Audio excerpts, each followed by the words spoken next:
Welcome back, everyone.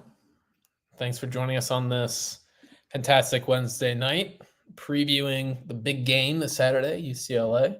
We'll allow some time to see if some people join for the live stream. If not, obviously, this is will be up on YouTube. So if you're not watching live, that's okay too. Thank you for viewing as well. Let me just tweet this out. We have a lot to get to tonight. UCLA preview. We'll be talking about the news that came from practice tonight. Nick Singleton not being there.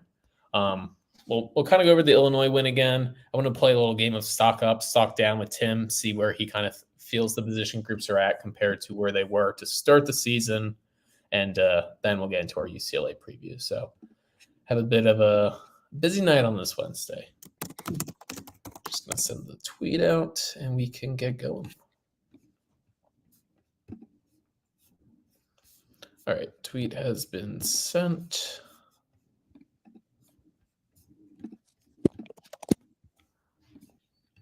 Tim, what'd you have for dinner tonight? Let the people know. Had some leftovers, some Beyond Burger that I made over the weekend, and just made some fresh pasta with that, a salad. So got a long run tomorrow morning. Gotta carve up a little bit. Nice. At Chipotle. Love Chipotle. It's been a long time since I've had Chipotle. I would have Chipotle every single meal if I could, I think.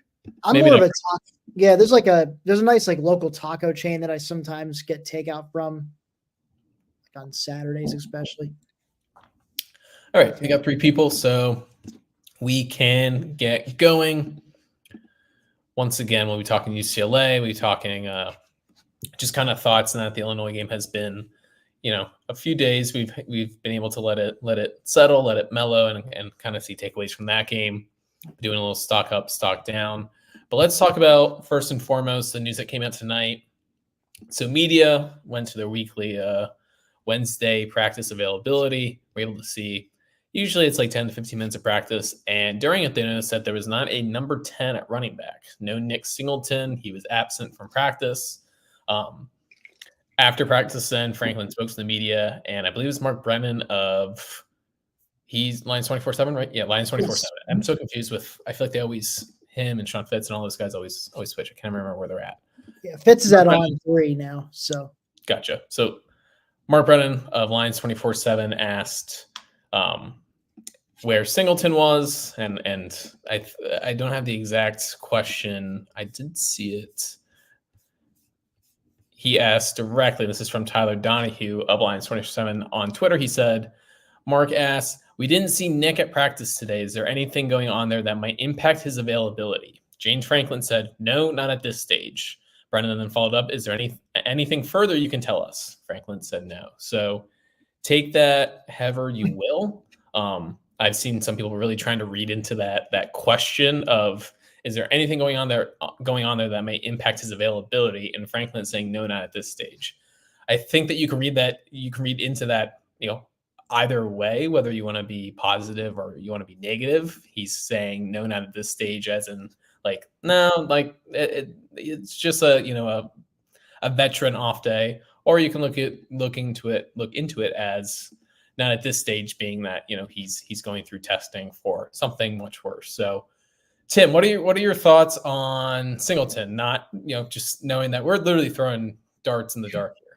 We certainly don't have any idea. I am completely uninformed and with absolutely no insider and lash building information take is just it doesn't sound like an injury. It's just maybe he's either testing for something, or it could just be some internal, maybe just some violation of team rule or some kind of disciplinary thing, which nothing serious and nothing clearly nothing serious, but just maybe some minor disciplinary thing. Who knows? I mean, again, we're just throwing darts at the wall, but whatever it is, doesn't sound like it's not an issue, whether it's an off field or it's something related to on field that's going to prevent him from playing on Saturday. So at this point, until unless he appears on a pregame injury report, I'm going to assume that he'll suit up and he'll play against UCLA. That's my hot take, at least. So from what I understand or what I remember, I'm pretty sure Nick Singleton spoke to the media yesterday via Zoom. Yes, I was about to say, I read something that he was on a media call and Zoom messages. So if he wasn't going to be available, because it'd be kind of odd for him to be interviewing with the media. Yeah, and I don't know exactly what their practice schedule is. I do know they have Mondays off. I believe that they do practice Tuesdays. At least back in the day, they always had Monday off. You would practice Sunday, or basically do like a very Mondays are now when Franklin does his weekly presser. Yeah, so I believe that they still have Mondays off. Anyway, what I'm trying to say is, unless something happened after the Zoom call yesterday during practice, which is possible that he might have gone hurt, I think that that's probably not very likely. And I would gander at this stage of the season. You're coming off in between buys essentially. Penn State you're coming up on, let's be honest, a game that's probably not going to be all that close. That they're not going super hard right now. They're not super physical right now. So my guess is that he probably didn't get hurt at practice. It's probably just normal bumps and bruises for somebody that carried the ball and saw the ball a lot on Saturday against Illinois, and as him and K. Charman, especially Pat, after that one play where he lays a boom on a defender and then proceeds to catch a screen pass and then levels the boom against another tackler to pick up the first down. So I feel like that alone could probably cause some good bumps and bruises. So my guess is this is nothing more than just a veteran rest day, or at the very least something not to be worried about. It is, I'll be honest, like it is annoying that Franklin just doesn't say like anything at all about injuries, like whatsoever. Like apparently Dom DeLuca was back at practice tonight, which I know that I just dislike the whole he's either out for the season or it's like, oh, he'll be back at some point, but that some point could be a week or it could be like 6 weeks. And like just as a fan, that's annoying. I understand that. I feel like that's the norm I'm guessing that's the norm though with coaches for college football. For college football. NFL has its own mandates on how to report injuries and stuff, but I feel like it's a norm with college football. I believe LSU. I think LSU has started doing injury reports, if I remember correctly. So like weekly. I wonder if that's SEC mandated or if that's big. I don't know. It's something that will likely change down the line as sports gambling, especially within the college game, gets more and more popular. And that's a whole other can of worms that I could go. I'm just saying, for myself personally, I would rather know what's going on. I'd rather know like, oh, Dom DeLuca is, looks like he's only gonna be out a week or two. KJ Winston looks like he's gonna be out 6 weeks, or he's gonna look like he's gonna be out 2 months. I understand from Franklin's perspective, like, well, he doesn't really care if people know or don't know. Like, I get that, but just simply as a fan and somebody who, writes about the team and thinks about the team and just wants to know, I would like to know, but I understand. So I guess we'll see with Nick Singleton. I don't anticipate anything too bad happening, but you never know. So, all right, let's talk a little bit about Illinois. So, Tim and I came on here right after the game, and those are always they're not tough to do just because we're letting our natural reactions flow, but sometimes you can get lost in lost in the process or lost in the sauce, and kind of how you view the game when you're watching the moment as a fan is going to be different than being able to sit on it for a couple of days. So I think for the most part, you and I, Tim, were generally pretty positive about what Penn State had done on Saturday and even directly after. I think for a lot of the doom and gloom that was out there on the internet, I think you and I were probably two of the more optimistic people. And Penn State, it wasn't necessarily the prettiest of wins, but they got it done. But do you have any like differing thoughts from where you were at on Saturday as far as Penn State's performance and victory against Illinois? Well, I'll just say if Penn State had been able to maybe just finish some of their drives in the end zone, and if they had a kicker especially, I have no doubt they would have covered as I predicted they would. Maybe they wouldn't have hit 38 points, but we talked about this a little bit on Saturday's postgame show, but you have 2 missed field goals, and then they went for it on 4th and 3 from the 17, when normally if you had enough faith in your kicker, you would just have him come and kick an easy field goal. So yes, for me, they left about 9 points there on the field. So they would have hit 30 points once again, and I would have gotten close to my 38-17 final score prediction. Yeah, I think that once again, we were both like decently positive. Some of the metrics that came out after the game, as far as like I know Parker Fleming, who on Twitter it's Stats0War is his Twitter handle. Each week he does the graph. Did we really get beat that bad? And Penn State was far and well, I shouldn't say far and away number one, but they had the biggest difference in their performance statistically, like box score wise, versus what the score on the field was. So yeah, according to the box score, they should have won by a lot more. That's how it felt on I remember saying this on the postgame show, but it's one of those games where Penn State dominated everywhere except on the scoreboard. Yeah, and I think that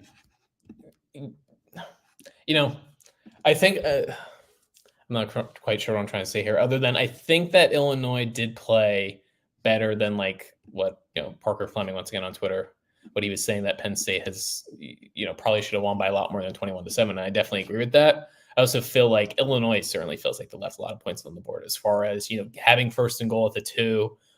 They missed a makeable field goal in their own right as well. So I don't know. I think that Penn State is, like I was saying Saturday night, I feel like I'm kind of in the same boat that I was then, as far as it's a good win, a lot to improve upon. And I just hope that doesn't become a theme of, if you look at, the rushing yards and the turnover margin and the penalties and this stuff, we were supposed to win by a lot more, but we didn't, because the hallmarks of good teams isn't just outgaining their opponent by 200 or 300 yards, but it's also, having that reflected in the points as well. So just hopefully this doesn't become much of a theme. I think it was also Andy Kolnicki, I think, got away a bit from the run game, like bafflingly got away from it when it was clearly the best part of the offense that night.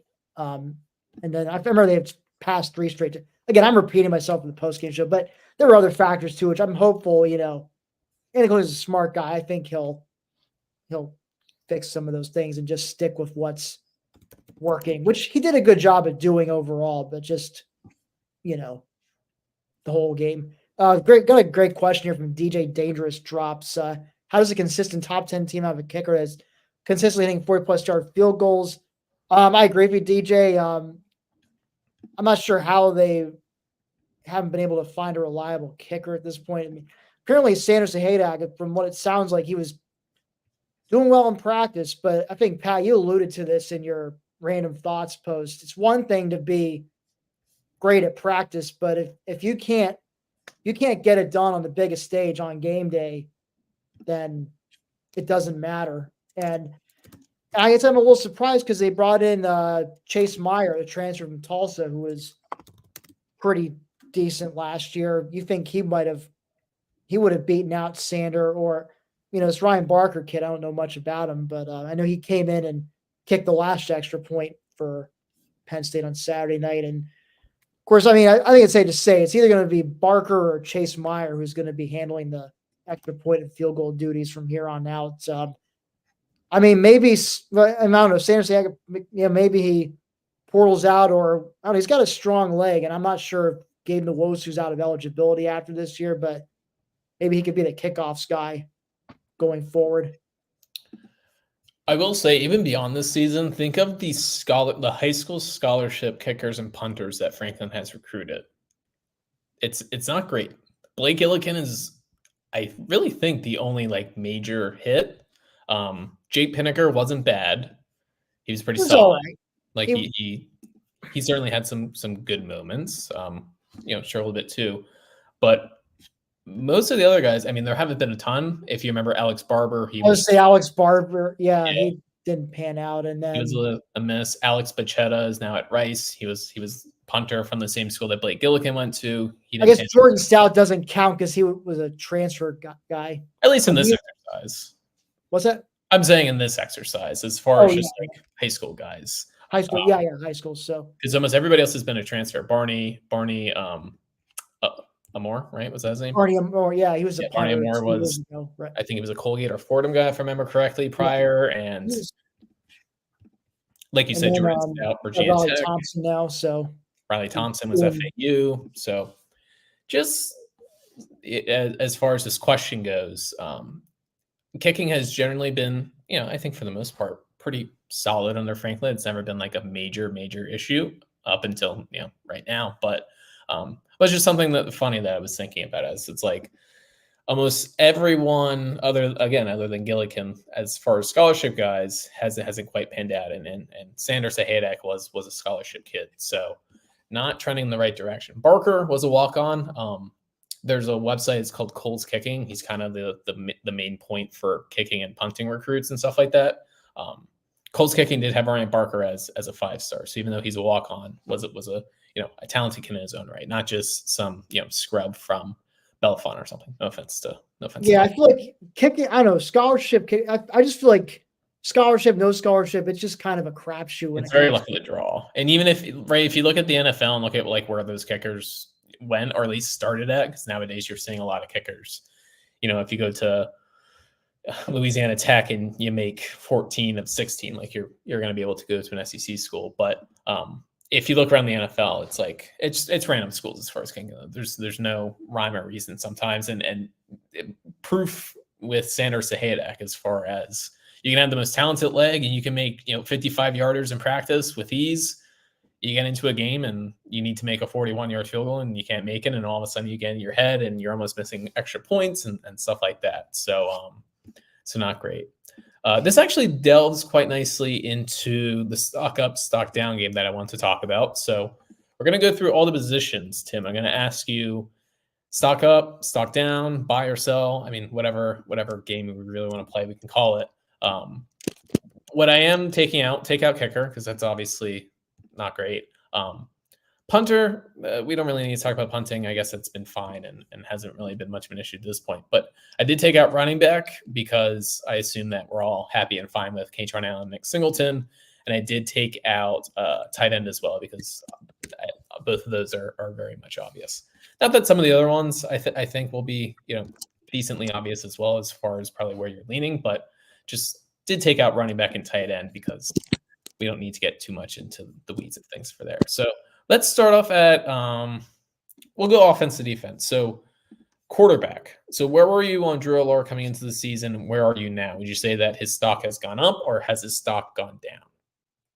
Oh, without question, his stock has shot up. We were, after last year, we knew that he was a guy who could take care of the ball, but he also seemed afraid to take shots downfield. He had the whole chuck it deep drama mid-season with, the famous phrase from Corey Geiger. And then the best defenses on the schedule, best teams on the schedule, he wilted under pressure. So there was a lot of questions as to, how much would he improve? Would it be a vast improvement from last year? And thus far, the results say resounding yes. He looks like a much more decisive guy back there, especially when it comes, he's not just checking down real quickly. He's looking to hit his primary target downfield if that person's open.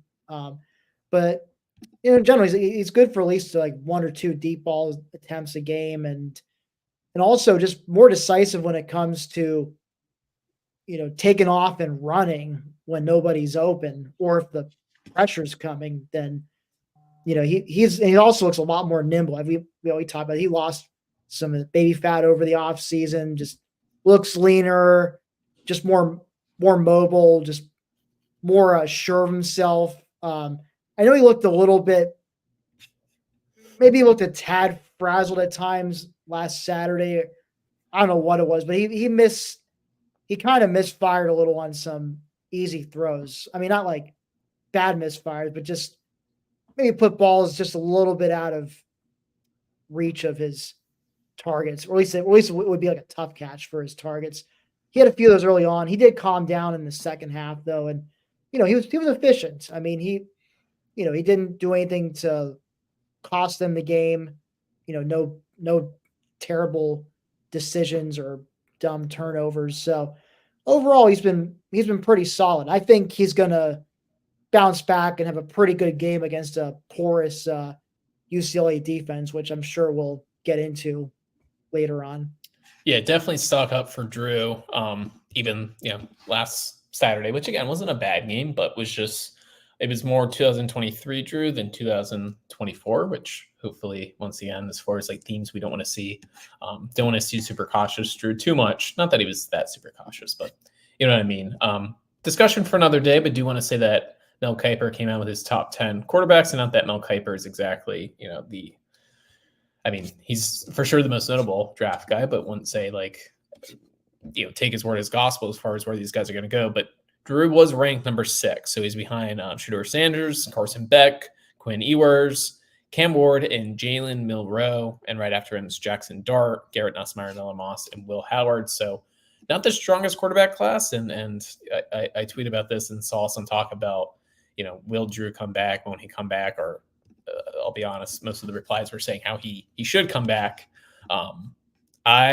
We'll see how the rest of the season goes. I would very much plan for this to be Drew's last year. It would take quite the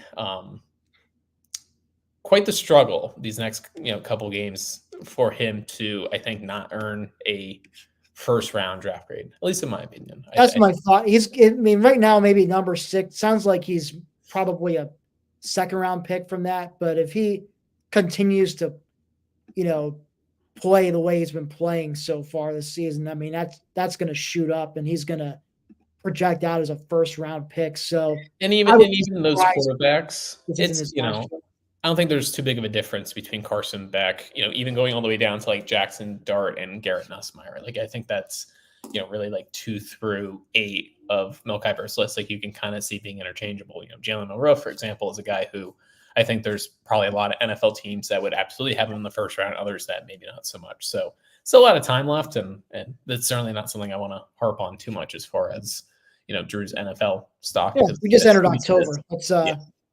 Let's enjoy this season while it's still here. So all right, so we both have Drew as stock up. How about the wide receivers? Are we stock up or stock down on the wide receivers compared to where we were going into the year? So that well, I mean, almost by default, I got to say the stock is up, considering they made some catches. The bar was so low. I mean, the bar was touching the ground when the season started. And, you've seen Omari Evans step up as that reliable deep ball threat. He's usually good for catching 1 or 2 of his game. Or if he doesn't catch it, at least he's able to draw a PI flag for it. So, like he did against Illinois. So, I mean, that alone would put stock up. But, you saw Trey Wallace emerge against West Virginia. And, he hasn't quite had a performance like that since. But, he has made some important catches to move the chains here and there. Julian Fleming, he kind of busted out against Kent State, and he probably could have had a first down and maybe more on that 4th and 3 pass if that blitzer didn't get to Drew Hour so quickly. I mean, Drew had maybe like a second to get rid of that ball at most, and so it kind of so I mean, I think if he had gotten an extra second to just let Fleming run his route, I think, that's at least a catch and a first down, if not a touchdown. So I think the bigger question there, I don't want to say it's an issue, but that's one where you kind of need the wide receiver to break a tackle there. If he breaks that tackle, that's likely a touchdown. No, it's not. It's not like the easiest of plays to be able to catch the ball, turn up the field, and make that guy miss. But in a situation like that, I think that you're hoping for. I mean, that was a tough tackle to break. I think the defenders seem to have a good grip on him. But saw Liam Clifford start to. Apparently he was maybe a little banged up to start a season, but now that he's healthier. He's showing up a little bit with some catches. So, every little bit helps. And just like I said, bar was at the ground.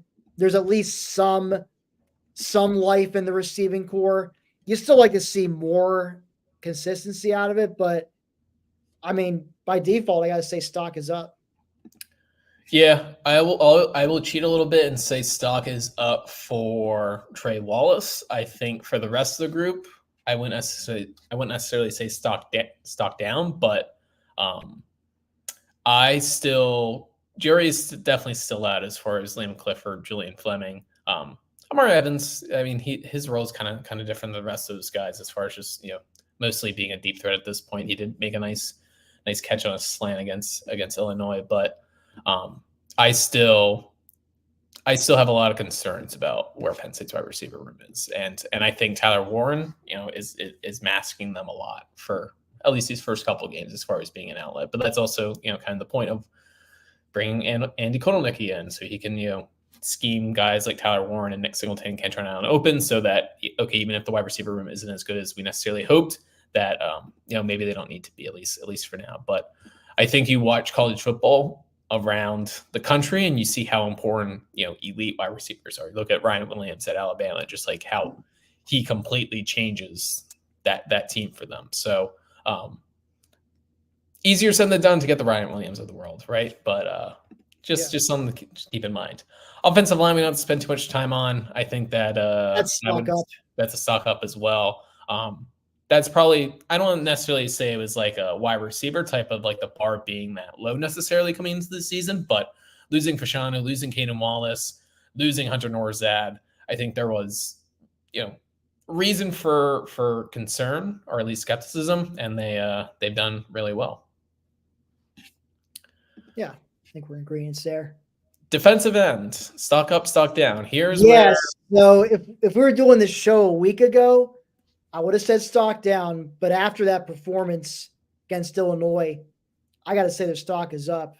Abdul Carter, he really stepped up in that game on the big stage. Got some sacks, got some tackles for losses. I think he forced a fumble at the very end.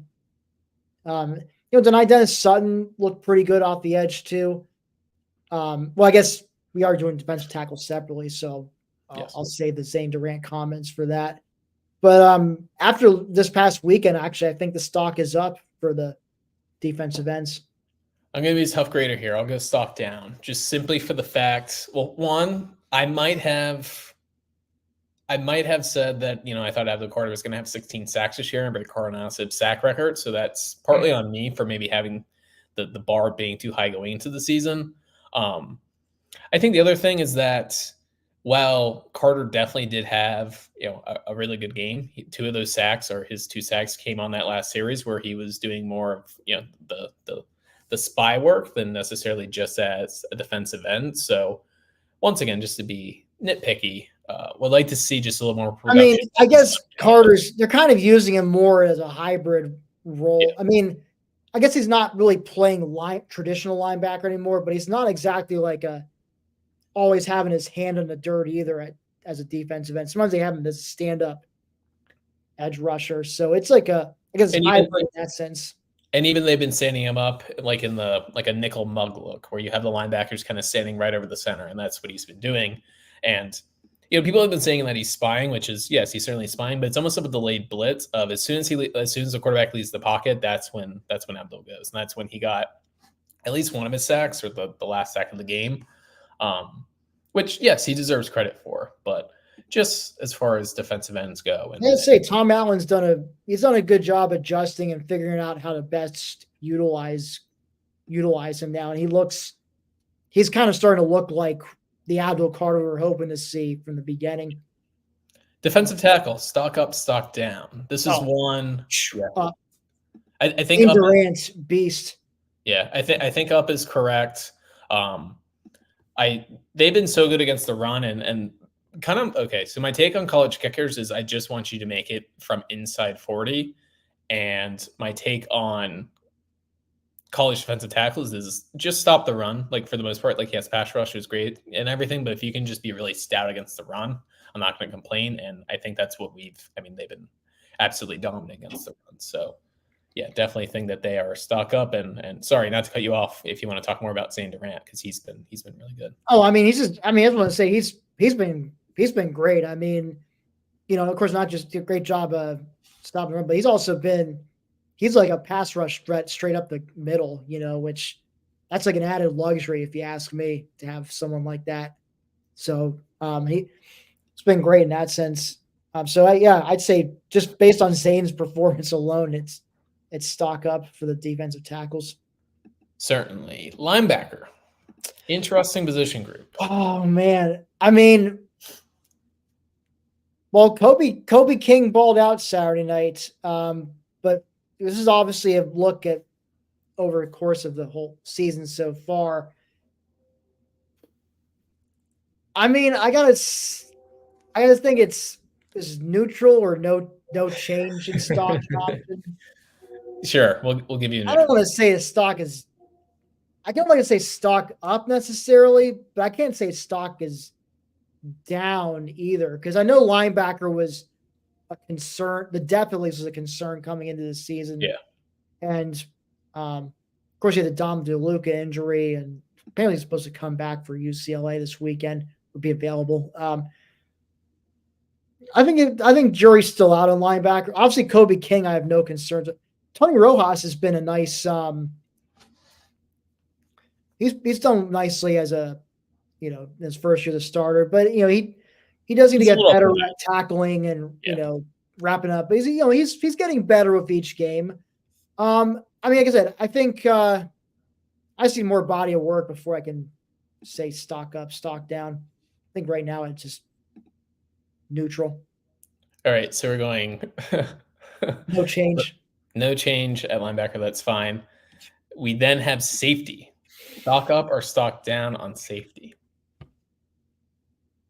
I didn't think I'd be saying this. Hello, Kendall. I wouldn't be saying this normally with considering KJ Winston's been out, but it's got to be. I think it's stock up because Jalen Reed has been a force so far this year, and then Dejon Lane did a good job in his first career start against Penn State, stepping in there, and of course he's a guy who's going to get better as he gets more game reps. Didn't play a whole lot against Illinois though, so they went a lot more with Zion Tracy as far as like kind of playing like a nickel safety role almost. You saw a lot. Of got Zakee Wheatley, who's also been pretty good overall. I mean, I would say stock is up on safety. I will say stock down, but only for the fact that without KJ Winston there, right, when we were coming into the season, like KJ Winston was a big reason why I thought that they would be, as one of the better safety groups in the Big Ten. And not to say that there's still, not a great safety group, but I think that there's been enough, hiccups on the back end, at least between Reed and Wheatley, that things haven't been as good as I was hoping for. So I'm going to go slight stock down. And again, just trying to be a bit of a tough grade here. We're not trying to hype everyone up. What about cornerback? Cornerback's been another weird position group. Really, this whole back end on the defense, just with that Bowling Green game, I think has kind of warped some thoughts and opinions on people. But where are we at with cornerback? I mean, obviously, that was bad, but really more like a bad half. But I mean, overall, and again, it's just another cop. I'm going to cop out again and just say no change. Or maybe maybe I could say stock slightly down. Just, I don't know. I guess I had bigger expectations preseason for like having AJ Harris as one of the starting corners. Although he did show up with what should have been a pick six if Zion Tracy didn't have a brain fart moment with that block in the back penalty. He also would have had another interception, the ball that Abdul quarterback down in the third quarter. Right. Yeah. I mean, shoot, Abdul could have picked that off if he had maybe gotten more of a hand on. I mean, it was probably a high velocity throw though, so maybe that was tough. But yeah, if Abdul hadn't been in place to knock it down, maybe Harris picks that one off too. So it's getting better. I just think compared to what my expectations were preseason, I'm just going to say stock is down.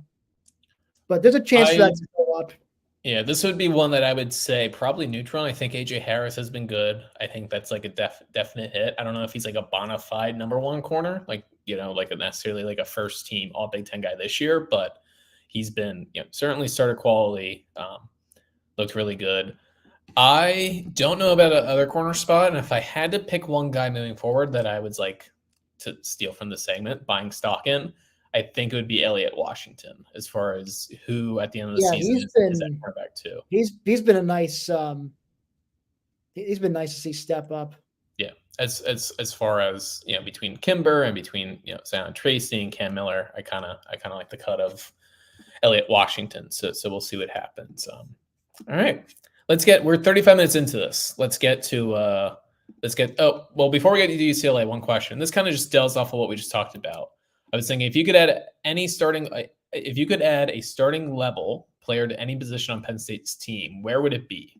So you can take, and again, your interpretation of starting level can be whatever it is, but if you could basically add another good solid player to any position group on Penn State's team. Are we team, talking like throughout college football, somebody? It doesn't have to be a player in particular, but I'm trying to think like I'll pick like a random Penn Stater that I kind of think is like an average starter. Like, and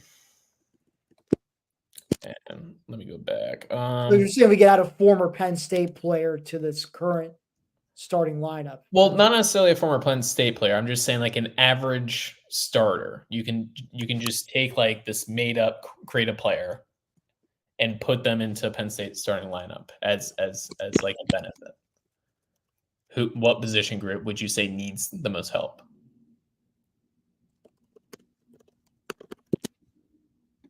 Are you there? Yeah. Put it in the caption. Gotcha. I just subject. So yeah. Frankly, I'm trying to. I guess given the.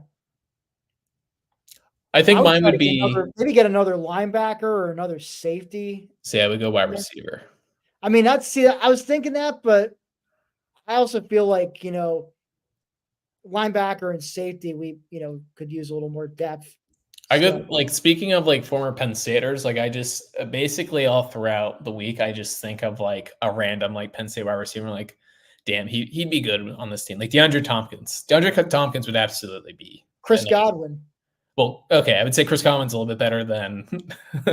Well, you're going by former Penn State receivers. I mean, like, Yeah, but I'm saying like average guys, like even Graham Zug. Love a Graham Zug. Chaz Powell.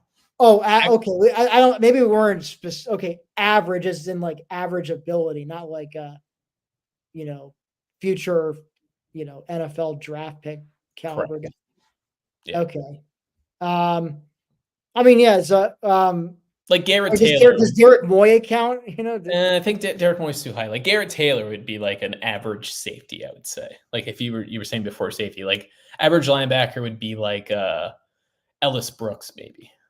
Like kind of like that. Well, if you put okay, I guess I misunderstood. I completely misunderstood. I mean, I'm just saying like a starting caliber, like normal guy that won't like necessarily hurt you too badly. He'll help you a little bit, but yeah, obviously isn't like all conference guy.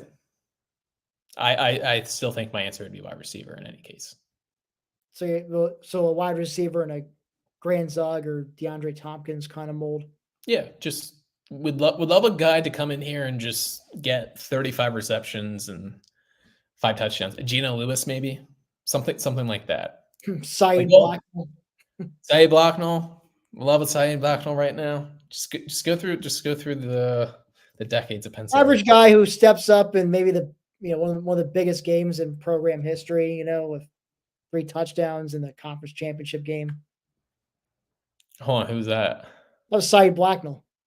He had 3? No, he not 3, but he steps up with a couple. Like yes, 2. He had 1, but he had a bunch of big catches though in that game. Certainly, besides a touchdown. All right. Anyway, let's get to our UCLA preview. Now that we're 40 minutes into this, I might have to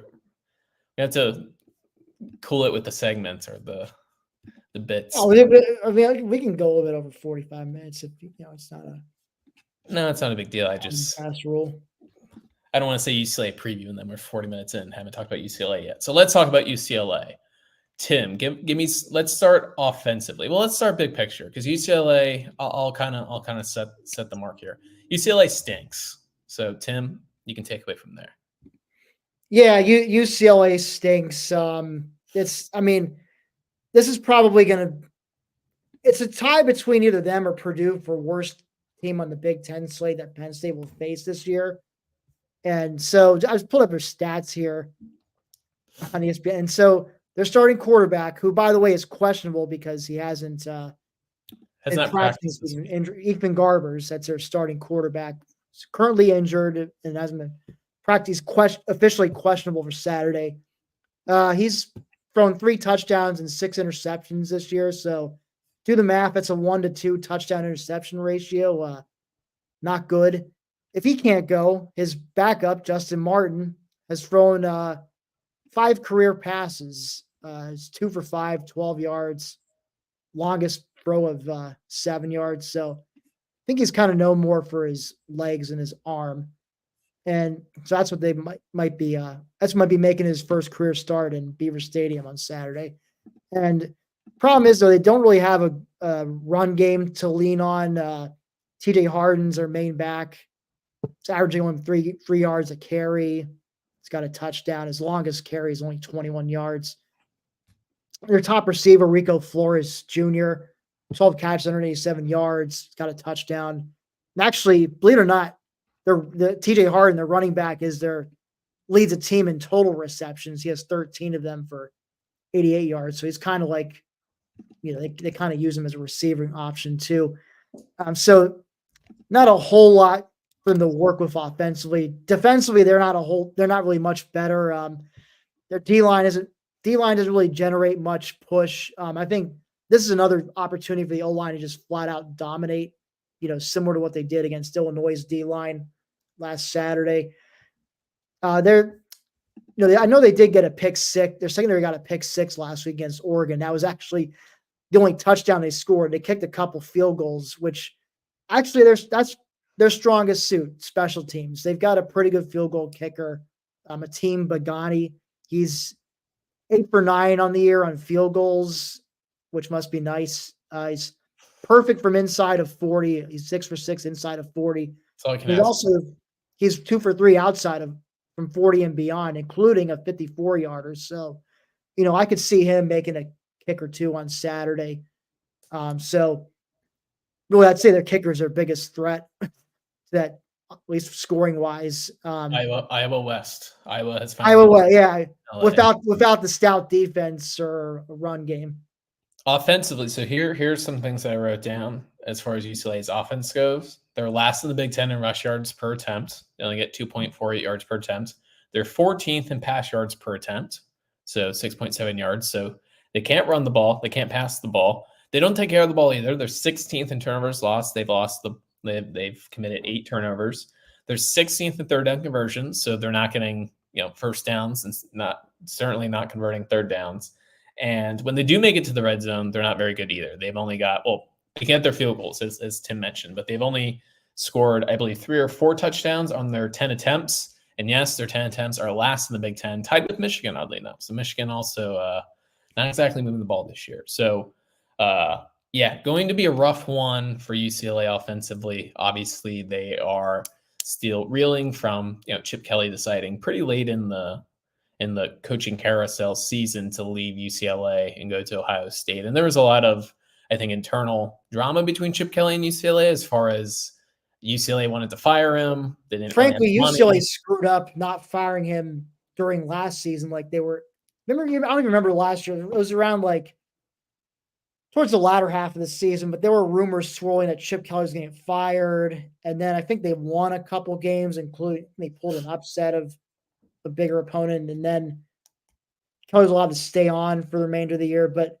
they really should just let him go before that happens, not even get him a chance to try to redeem himself. If you're that adamant about getting rid, because then it puts you in this weird limbo situation. And he knew he was on thin ice coming. If he had stayed, he was on very thin ice, was looking at maybe getting fired in October if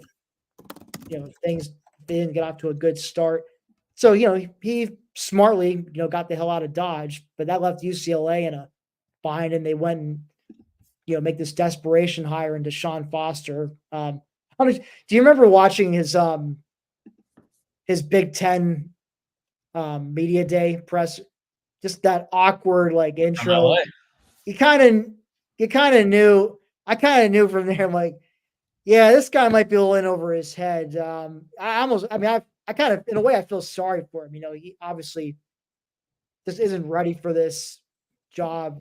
He's probably, if he's lucky, he'll make it through all of next year before they move on to a more experienced head coach. But it's just, it's kind of gone as poor as I expected it would for UCLA. So I can't say I'm surprised they're where they're at. They lost a lot of players to the transfer portal and couldn't really replenish through the portal, and recruiting wasn't so good. And then they lose their defensive coordinator, Dan Lynn, to USC, to that insult to injury. So it's just been a rough season so far for the Bruins, and it's not going to get any better on Saturday. Yeah, to go back to Chip Kelly thing, I believe that the only reason why he stayed around was because they didn't want to pay his buyout, and that was the big issue.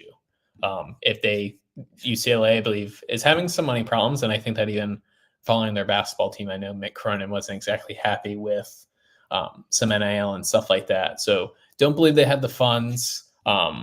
They were hoping that Chip would. Oddly enough, it was more like, would he leave to become an NFL offensive coordinator? Nothing ended up happening, so that's why it took until, I believe it was late February, if not early March. I think it was late February. I think it was February. Yeah, where UCLA or Ohio State was the one that came out after Bill O'Brien leaves to go to Boston College.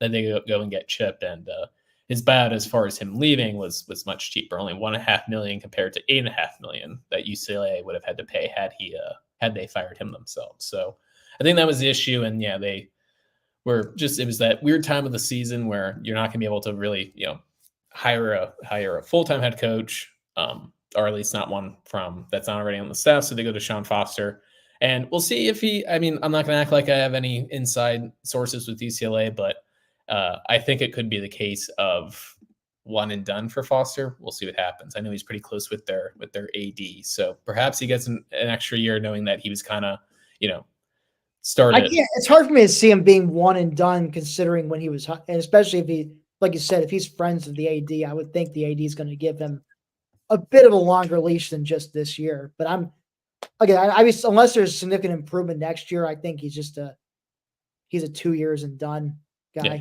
And he's went to UCLA, has coached at UCLA from 2013 to 2024, just one season where he was at Texas Tech in 2016. So UCLA lifer, he probably has a longer leash than some other guys. And once again, knowing that he came in and at least has righted the ship to the best of his abilities. But yeah, probably not going to pick up any signature win this Saturday. Just to go back to talk about UCLA's offense. UCLA's defense, a little bit better than their offense, not totally inept, but they're 10th of the Big Ten in rush yards allowed per attempt. They are 15th in pass yards per attempt. So they're giving up pass plays. They're pretty soft against the run as well.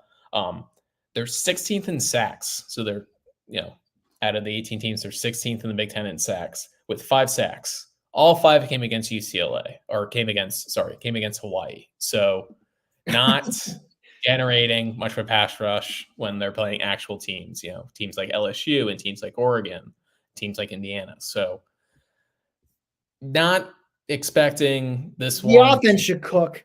Even if Nick Singleton for some reason doesn't play, the offense should still cook. What do you have for a score prediction? So I'm saying 45-10 Penn State. I think maybe UCLA tacks on a garbage time touchdown against the third string defense. I mean, this isn't Kent State that we're playing after all. They're slightly better than that, but I think the first team D holds them to just a field goal, and then they maybe tack on a touchdown late to make the final score not look quite as terrible, but still definitely a blowout, 45-10. I mean, I don't know if they'll hit that.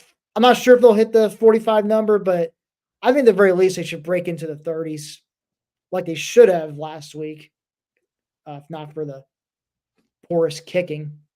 But that's the only thing I'm looking for too. I want to see if they do end up kicking a field goal, who they trot out there. Is it Barker or is it Chase Meyer? So I'm pretty sure it won't be Sanders and Haydak going forward.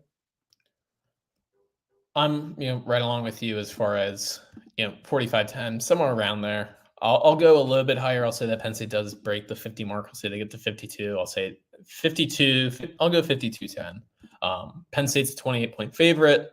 Implied score based upon the over-under as well says Penn State 37, UCLA 9. So certainly looking in that area. Going to be a beautiful day on Saturday in State College. Complete sun. Going to be big noon kick. Yeah, big noon kick. They already set up their show by their normal site. Yeah, it doesn't quite have the same pizzazz as a college game day, but we'll see.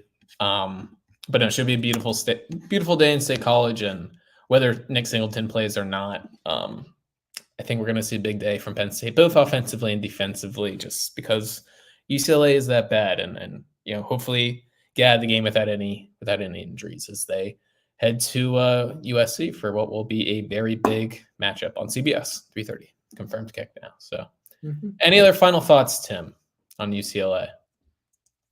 No, this is just a game where Penn State should smash them. I guess I'm just curious to see how long it takes before for the offense to get going scoring wise. Does it take? Do they get a couple of early scores, or is it kind of those things where they're moving the ball, but then they stall, just outside the red zone, or do they actually finish their drives in the end zone and just pile on early?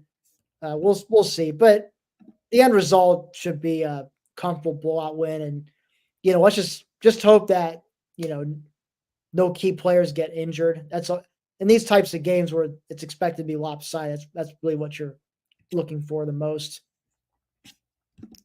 Let's hope for a big Drew performance. No touchdowns, no interception. Well, no interceptions, good thing, but no touchdowns last week. If we want to get that Heisman campaign, yeah, I mean, was the 16th best pass defense in Big Ten? I mean, that's a good opportunity for him to cook again. So let's get it. Let's get a 300-yard game. I won't be greedy. I'll say 3 touchdowns. I won't even say 4 touchdowns. I won't be greedy. 300 yards, 3 touchdowns. That's why I went from Drew. Start this Heisman campaign again, so we can go out to USC and really get it going. So, yeah, that is. I will say, last time I was on here doing a preview, and I said that it shouldn't be much of a worry for Penn State. It was the Bowling Green game. So, I feel confident saying UCLA is not Bowling Green. They don't have a Connor Bazelak or a Harold Fannin Jr. waiting in the wings. We shall see. I did see that Bowling Green lost to Old Dominion, so maybe. I mean, I think Bowling Green's. I didn't notice that. Yeah, I believe that they did lose to Old Dominion. I think they lost. It was a tight game. Let me just make sure. Now that we're live anyway. Old Dominion, yes, they won 30-27. So Bowling Green's really good at losing by 1 score. Lost to 1 score Penn State, 1 score Texas A&M, 1 score Old Dominion. Doesn't matter who they're playing. It's a 1-score game. I mean, I still think they would give UCLA a hard time, if not beat them. Yeah, no, I agree. UCLA is that bad. Yes. UCLA is that bad. Hopefully Penn State comes away with a win. I will not be on the postgame show. I will be at a wedding on Saturday evening. So fortunately, we'll actually be able to watch the game, but not going to be able to hop on the stream. Tim will be joined by TBD. We don't know yet. TBD. TBD. We'll have somebody though. All right. So we'll have somebody after the game that will probably be around 3:30 or so. So make sure that you guys are subscribing. We did get some more subscribers. We'll do a live check on the subscriber list. Last time I checked, it was 73. It was 80. I checked today, Pat. It was 80 this afternoon. We're up to 82. We're getting close. Once we get to 100, what happens, Tim? You go shirtless. I go shirtless for an episode. Whatever crazy thing you want to do. It doesn't have to, I'll leave it up to you. But do like you and your shirtless this. I don't think 100 subscribers deserves much more than shirtless at this point. We'll do something every 100. I'll come up with a list or something. But yeah, make sure you're subscribing. Thank you for watching. Like the video, make sure you're reading our stuff on blacksheardiaries.com. Follow us on Twitter at BSD Tweet. You can see Tim and I's handles there as well if you want to give us a follow too on the Twitter machine. Thank you for following along, and we will see you after UCLA.